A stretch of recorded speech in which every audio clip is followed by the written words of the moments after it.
Barack Obama is unveiling his presidential center in Chicago, and during the opening ceremony, he couldn't help but take a subtle shot at what appears to be the current president.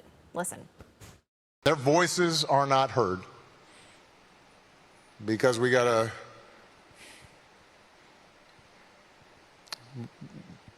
a set of institutions that have fallen victim to the siren song of everything's about money and everything's about attention and everything's about fame. So, Larry, help us break that down, because it seems like the former president is taking a swipe at the current president for what he says are changes to our institutions driven by money and fame. Yeah.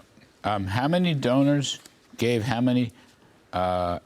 850 million?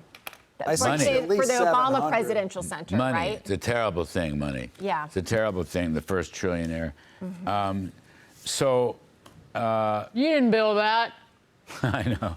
Barack Obama will go down in history because he was the first African-American president. And that's not nothing. All right, not nothing.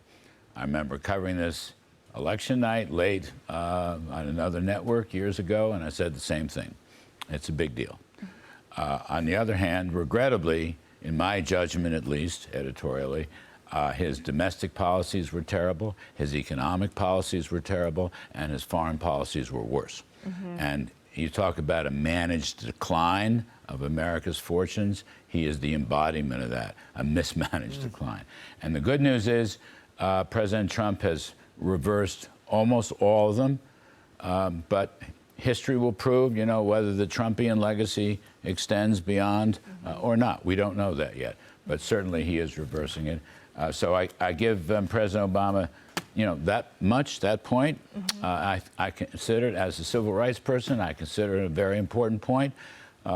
When people were screaming at me when I was in the government and White House in 2020, and people from other networks were yelling at me about why didn't I understand racism this and racism that, I used to point out that a black president won twice with handsome majorities. How is that possible if the country is totally racist? And they never wanted to answer that, okay? But his policies were awful, my judgment. Well, just listening to that soundbite, we've had a debate on this program about the birth rates falling, why are young men struggling in this society. And if I were opening up a library, I feel like there would be a message of hope, excitement, all of these things. And that was such sort of like a downer. And I think that is why there have been studies done that the left is not having kids, because they think that the earth is dying, climate change is coming, all hell is breaking loose.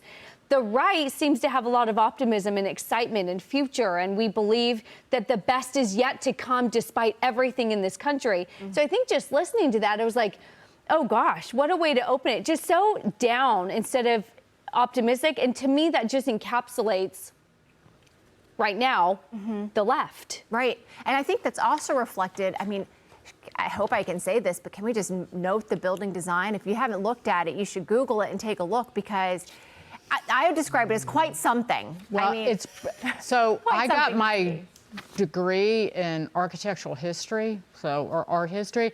So brutalism is dead because it's ugly.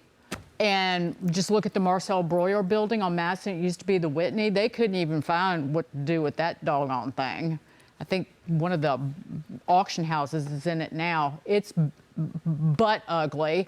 And so they're trying to, well, they're bringing butt ugly back, or trying to, because that's what it looks like, brutalism. $850 million, Brian, for that. But you could say whatever you want about President Obama taking a swipe. Rich man building Lord of the Rings tower in Chicago who makes movies for Netflix is complaining about money, attention, and fame. Okay, got it. Noted. Well said.